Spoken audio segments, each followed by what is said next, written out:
Hi అండి, good morning. Welcome back to ఎంఎంజెడ్ abaca ఛానల్కి. So TET 2025 ఇక ఫలితాలు వచ్చినాయి, అందరు చూసుకున్నారు. సో ఎవరైతే క్వాలిఫై అయినరో వాళ్ళందరికీ ఎంఎంజెడ్ అబాకా ఛానల్ నుండి కంగ్రాచ్యులేషన్స్ అండి. అండ్ ఇప్పుడు కూడా మించిపోయింది ఏం లేదు, బాధపడకండి. ఇది ఎక్కడ తప్పు జరిగిందో అనేది ఒకసారి తెలుసుకుందాం మనం. ఎందుకు జరిగింది, ఎందుకు ఇంత తక్కువ రిజల్ట్ వచ్చింది, దానికి కారణం ఏంది, మళ్ళీ ఇప్పుడు నెక్స్ట్ రాబోయే టెట్కు మనం ఎలా చదవాలి, సింపుల్గా రెండు విషయాలతో టైం వేస్ట్ చేయకుండా చదువుకుందాం. ఓకే, తెలుసుకుందాం. ముందుగా పేపర్ వన్కి 69,476 మంది హాజరైతే 41,327 మంది ఉత్తీర్ణత సాధించారు, అంటే పాస్ అయ్యారు. అంటే క్వాలిఫై అయిన వాళ్ళు ఎంతమంది? 59.48%. మరి క్వాలిఫై కాని వాళ్ళు క్వాలిఫై కాని వాళ్ళు ఎవరు? ఇక్కడ 40% మంది క్వాలిఫై కాలేదు. పేపర్ వన్ వాళ్ళు 40% కాలేదు అంటే ఎందుకు కాలేదు చెప్పండి. ఎందుకు కాలేదు చెప్పండి. మరి ఎక్కడ ఎంతమంది అయితే టైం ఏదో నామమాత్రంగా రాయరు కదా, మరి ఎందుకు ఇంత తక్కువ? మరి ప్రణాళిక కరెక్ట్గా లేదా, క్లారిటీ కరెక్ట్ లేదా? మరి డిఎడ్ చేసి లాభం ఏంటిది ఇక్కడ తెలుసుకోవాలి. ఇప్పుడు డిస్కరేజ్ చేయడానికి కాదు, ఇప్పుడు రాయబోయేది మళ్ళీ వచ్చే టెట్కి ఎలా ప్రిపేర్ కావాలనేది, అంతే. ఇక్కడ అయిపోయింది ఇక గత వచ్చేది సుప్రభాత అని అయిపోయింది కదా. ఇక రేపటి నుంచి ఎవరైనా సరే ఇక క్వాలిఫై అయిన వాళ్ళు సరే ఇక 70, 60, 75 ఇక 90 మార్కులు వచ్చిన వాళ్ళు అందరికీ డిఎస్సికి ఎలిజిబుల్ కాబట్టి వాళ్ళు రాయండి. మరి 40% ఎందుకు పోతున్నాయని ఫస్ట్ నుంచి చెప్తున్నానే ఉన్నానండి. ఫస్ట్ నుంచి తెలుగులో మీకు పేపర్ వన్ వాళ్ళకి తెలుగులో ఎన్నండి? తెలుగులో 20 మార్కులు, తెలుగులో 20 మార్కులు. ఇక సైకాలజీ వదలొద్దని చెప్పాను నేను. సైకాలజీలో 20 మార్కులు. ఇంకేముంది? ఇక మ్యాథ్స్కి అయితే నేను ఇక 10 మార్కులు వేసిన. మ్యాథ్స్ 10 మార్కులు. ఇక సైన్స్ అండ్ సోషల్ 2 ఈవీఎస్ దానికి కూడా ఓ 10 తక్కువనే అంటే ఇక 15 వేసుకోండి. ఇక 15, 10 వేసుకోండి. ఇంకేమున్నది? ఈ ఇంగ్లీష్కి ఒక 10 వేసుకున్నారా? ఎన్ని అయినాయండి? ఇక మీరు మొత్తం ఏం చదవకుండా మీకు ఉన్న నాలెడ్జ్ తోటి కూడా తెలుగులోకి ఎన్నే వస్తాయా? 25 రావాలి. ఇక సైకాలజీలో ఓ 20 రావాలి. దీని ప్రకారం ఇక మ్యాథ్స్లో 10 సరే, ఇది ఒకటి మ్యాథ్స్లో 10 అయినా సరే, సైన్స్ అండ్ సోషల్లో కూడా 20 రావాలి. ఇక ఇంగ్లీష్లో ఎన్ని వస్తాయి? ఇక మీకు బట్టి వస్తాయి. ఇక మీరు మొత్తానికి తక్కువ వేసుకున్నా ఇక 20, 40, ఇక 50, ఇక 60, ఇక 75 మార్కులు. క్వాలిఫై ఎందుకు అవుతలేరు అంటే ఇంత కూడా చదువుతలేరు. అంటే మ్యాథ్స్లో 10 మార్క్స్ కూడా వస్తలేవు, తెలుగులో 20 మార్క్స్ కూడా వస్తలేవు. అంటే కింద మీద కావచ్చు, ఇక్కడ 25 రావచ్చు, లేదా ఇక్కడ ఇంకెక్కడ తక్కువ వస్తుందండి నాకు అర్థం కాదు. ఇంకెక్కడ తక్కువ వస్తున్నాయి పేపర్ వన్ వాళ్ళు? ఎంత షార్ప్గా ఉంటారు పేపర్ వన్ వాళ్ళు. అంటే కంటిన్యూగా ఉంటుంది, వాళ్ళకు గ్యాబులు ఉండవు. మరి 20 అంటే నేను ఇంకా మొత్తం తక్కువ వేసిన. మొత్తం క్వాలిఫై కావాలంటే కనీసం క్వాలిఫై కావడానికి కూడా 75 మార్కులు అంటే ఇక తెలుగులో. అందుకే నేను మొత్తుకుంటున్నా ఫస్ట్ నుంచే. తెలుగు డెడ్ ఈజీ అన్నారు కదా, వచ్చింది డెడ్ ఈజీ. కానీ ఈ మార్కులు కూడా ఇంట్లో కూడా రాలేదు. ఈ మార్కులు ఇంట్లో రాలేదు, ఇంట్లోనే పోయింది. ఇలా అన్నీ ఇస్తాడు కదా, టైం కిల్లింగ్ ఇస్తాడు, అన్నీ ఇస్తాడు. మరి ఎందుకు రాలేదు అంటే ఇది కూడా చదవలేదు అన్నట్టు. పేపర్ వన్ వాళ్ళు ఇది కూడా చదవలేదు. ఈ 40 మంది ఎవరైతే ఉన్నారో 40% క్వాలిఫై కాలేదో వాళ్ళు ఇంత కూడా కష్టపడలేదు. మరి కష్టపడకుండా డిఎడ్ చేసి ఏం చేస్తారు చెప్పండి? ఇప్పుడు కూడా మీకు క్వశ్చన్ వేసుకోవాలి. ఇప్పుడు ఎక్కడ పోయిందో మీరు అస్సలు టెన్షన్ పడొద్దు, ఇక మొత్తం బాధపడొద్దు. ఇక ఇప్పుడేం కూడా మించిపోలేదు. నెక్స్ట్ డిఎస్సి తర్వాత వేస్తాడా వేయడా అనేది నేను చెప్తున్నా కదా. ప్రతిసారి థంబ్నెయిల్ చూసుకుంటా, వీడియోస్ చూసుకుంటా బాధపడొద్దు, భయపడొద్దు. వచ్చేది తప్పకుండా వస్తుంది రిజల్ట్. ఈరోజే పేపర్లో ఏది ఇచ్చిండు, ఇప్పుడే ఈ రిజల్ట్ ఇచ్చిండు చూసిరా. అందుకే మీరు రేపు ఎగ్జామ్ రాస్తే రాయగలరా అనే దానికి కాన్సెప్టు అంతే. మీరు అస్సలు భయపడొద్దు. ఇప్పుడైనా మించిపోయింది ఏం లేదు, రేపు రాయండి. రాబోయే టెట్. ఇక మీరు క్వాలిఫై కాని వాళ్ళు ఏం చేస్తారు, టెట్ కోసమే కదా.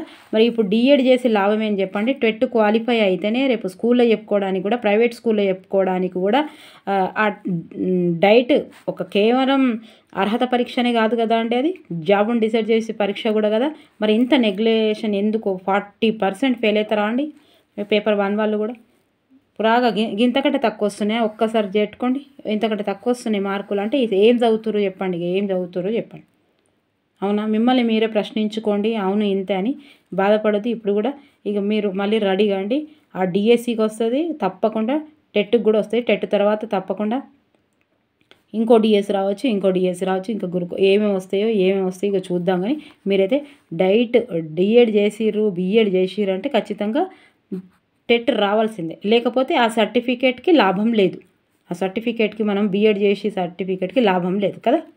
ఇక వీళ్ళు ఫస్ట్.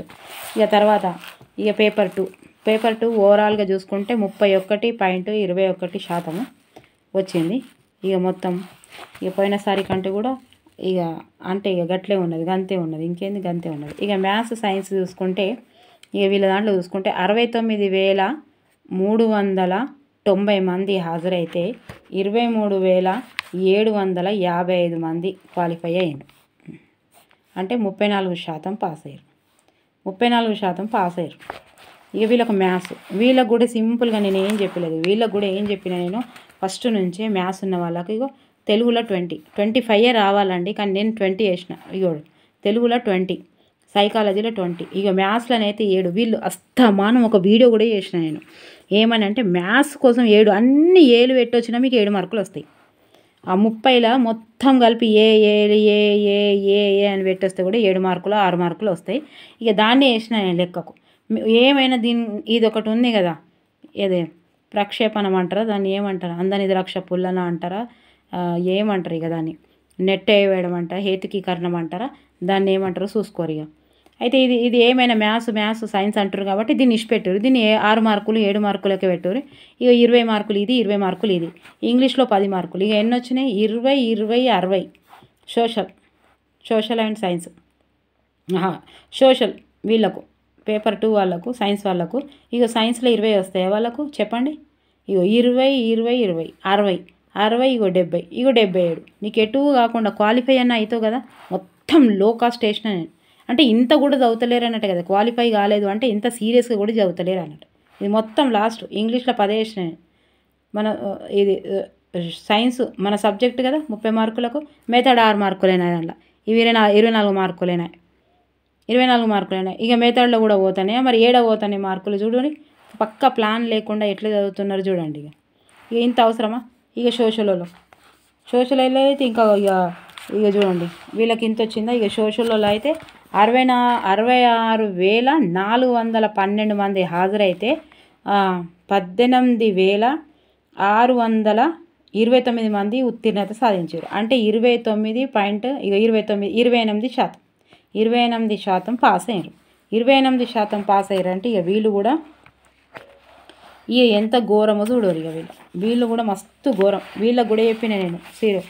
వీళ్ళకి ఏం లేదు, ఇంకా వీళ్ళు మస్తు ఈజీగా చేసుకోవాల్సింది. ఎందుకంటే వీళ్ళకు ఇక తెలుగులో 20 వేస్తున్నా నేను అన్నిటికీ. ఇక తెలుగులో 20, ఇక సైకాలజీలో 20, ఇంకేముంటుంది ఇక వీళ్ళకు ఇంగ్లీష్ ఒకటి వీళ్ళకు. ఇక ఇంగ్లీష్లో వీళ్ళకి ఎన్ని ఇక 7 మార్కులు వేసుకుందాం. వీళ్ళకు మస్తు హార్డ్ కదా ఇంగ్లీషు వీళ్ళకు, సోషల్ వాళ్ళకు. ఇక ఇంగ్లీష్ 7 మార్కులు వేసుకుంటే ఇంకేమున్నాయి వీళ్ళకు. ఇక సోషల్లో వీళ్ళకి 60 మార్కులకు ఇక 30 మార్కులు. ఇక ఎన్ని వచ్చే చూడు, 30, 40, ఇక 30, 40, 50, 60, 70, ఇక 77. ఇక ఏ రకంగా వీళ్ళు క్వాలిఫై కాలేదో చూడరు. మరి సోషల్ వాళ్ళు కూడా క్వాలిఫై కాకపోవడానికి రీజన్ ఏమన్నా ఉందా చెప్పండి. వీళ్ళకి 30 వేసినాయి. ఇక 30, 60కి 60 మార్కులు. 60 మార్కులలో 12 మెథడ్కేనా. మెథడ్ నీకు మెథడ్లో 6 మార్కులు ఏవో వస్తాయి, 6 మార్కులు 7 మార్కులు ఓన్లీ నువ్వు అవగాహన ప్రక్రియగా అంటే అవగాహనకరంగా రాసేవే ఉంటాయి. ఉపాధ్యాయుడికి ఏం కావాలి, ఎట్లా కావాలి, పిల్లలు ఎట్లా ఉండాలి అది అని. ఇక మరి ఇక తెలుగులో మీకు 25 వస్తలేవా, 20 వస్తలేవా, ఎట్లా చదువుతారు మీరు తెలుగు? మొన్న డెడ్ ఈజ్ అని వచ్చినాయి వీడియోస్ చేసిర్రు, చూసిర్రు, తెలుగు ఒక్కటి రాసిర్రు. సైకాలజీలోకి ఇది ఒకటి టైం కిల్లింగ్ చేసేది ఉండదు. మరి టైం కిల్లింగ్ చేయకుండా ఉండడానికి ఇది ఉండడానికి ఇంత పర్సెంటేజ్ తక్కువ వచ్చింది అని అంటే ఎట్లా ఎట్లా ఎట్లా చదువుతాం మనం, ఎట్లా రాస్తాం, ఇంకా రాబోయే దానికి మనం ఎట్లా ఉంటాం చెప్పండి. సోషల్ వాళ్ళు ఎంత ఘోరం అంటే ఇన్ని వేల మంది టైంపాస్కి ఏం రాయరు కదా. ఎంత పర్సెంటేజ్ చూడండి, 28% అంటే ఎంతమంది, ఇంతమంది ఆ తక్కిన వాళ్ళందరూ టైంపాస్కి రాస్తున్నట్ట. మరి ఏం లేదన్నట్టు, వాళ్ళ దగ్గర క్లారిటీ లేదన్నట్ట, ప్లాన్ లేదన్నట్ట, చదవడం మానేస్తున్నారా? మరి మొత్తమే చదవడం మానేయాలి కదా. ఇంట్లో ఏదో ఊకే టెట్టు ఉట్టిగా అటెంప్ట్ చేసుడు వచ్చుడు. ఇప్పుడు మొన్న ఇంకోసారికి మన చాలా సెంటర్స్ అన్ని దూరం పడ్డాయి కాబట్టి ఇంట్లో వాళ్ళందరూ సేవ చేశాడే, చిన్న పిల్లల్ని పట్టుకొని రావాలి, ఇక టెట్టు రిజల్ట్ వస్తుందని బాధపడు ఎందుకు ఇక మళ్ళా కదా. ఘోరంగా గిట్లా ఎందుకు అవుతుండ్రో నాకు అర్థమవుతలేదు. మరి ఇలా క్వాలిఫై అంటారు కదా, వీళ్ళకి 100 మార్కులు లేవు కదా, 100 మార్కులు తీసుకొచ్చుకోలేమంటలేరు కదా. 120 ఉన్న వాళ్ళు 120 రాస్తూనే ఉన్నారు, వస్తూనే ఉన్నాయి.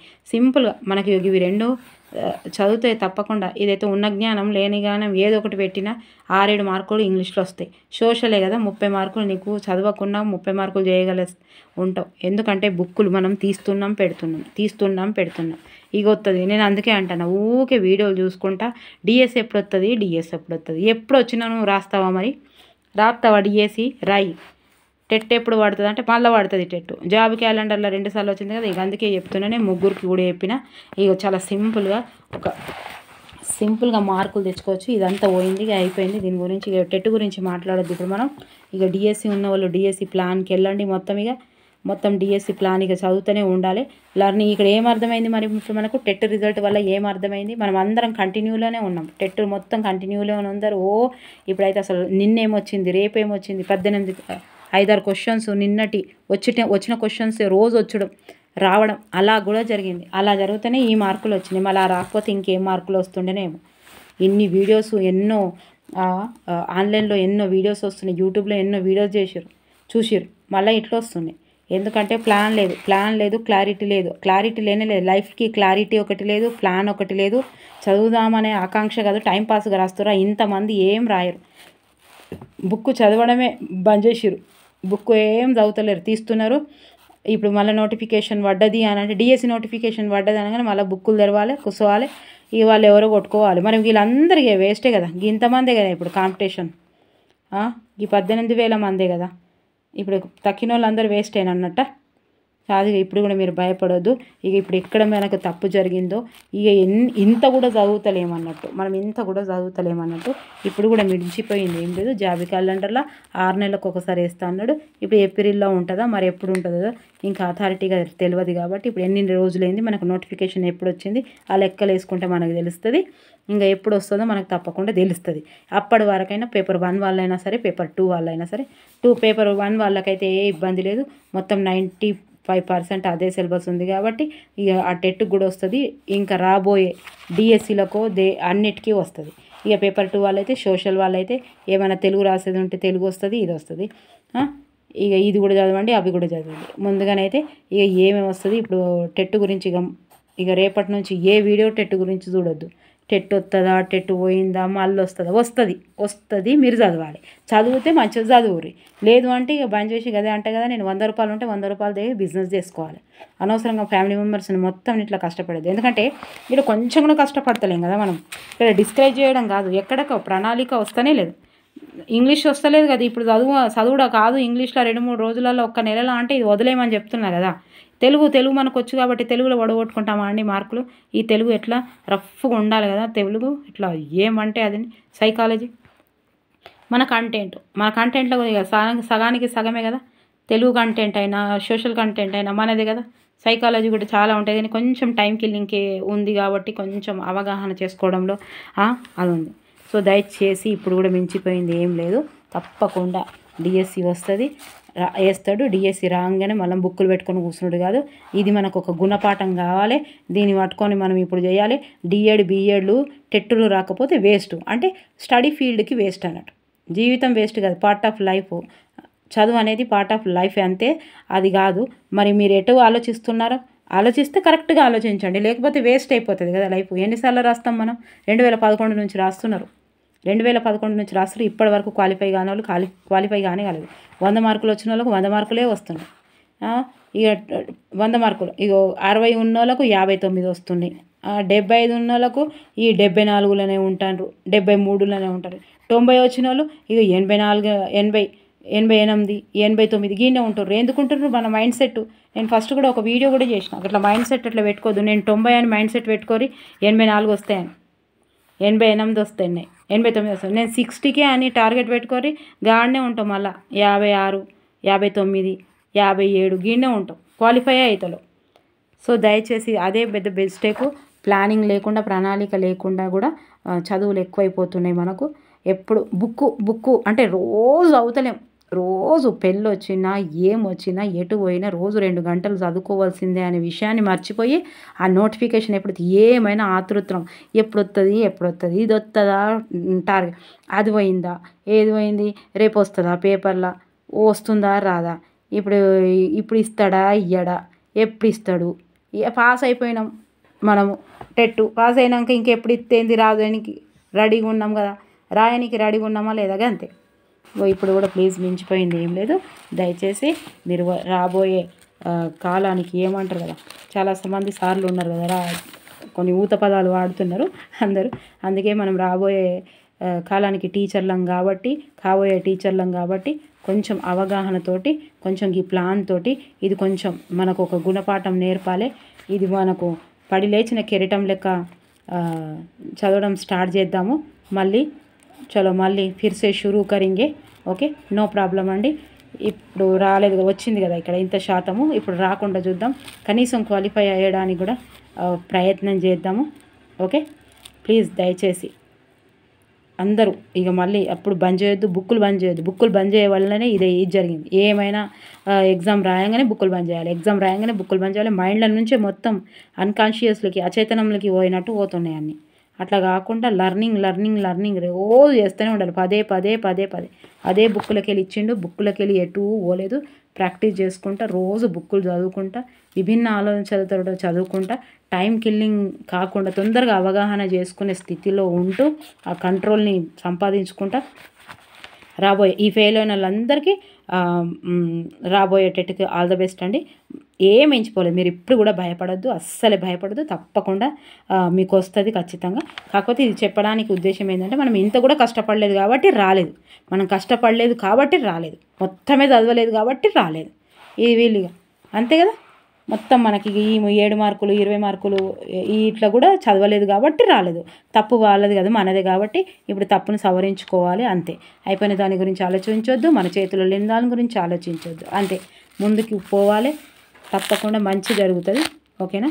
ఇక మీకు ఎక్కడైనా నచ్చింది అని అనుకుంటే, ఎక్కడైనా కంటెంట్ ఉంది అని అనుకుంటే ప్లీజ్ దయచేసి ఇవన్నీ సార్ చెప్పినాయి, ఈ లెక్కలు ఎక్కాలు. ఓకే, దయచేసి లైక్ చేయడం మర్చిపోవద్దు, సబ్స్క్రైబ్ చేయడం మర్చిపోవద్దు.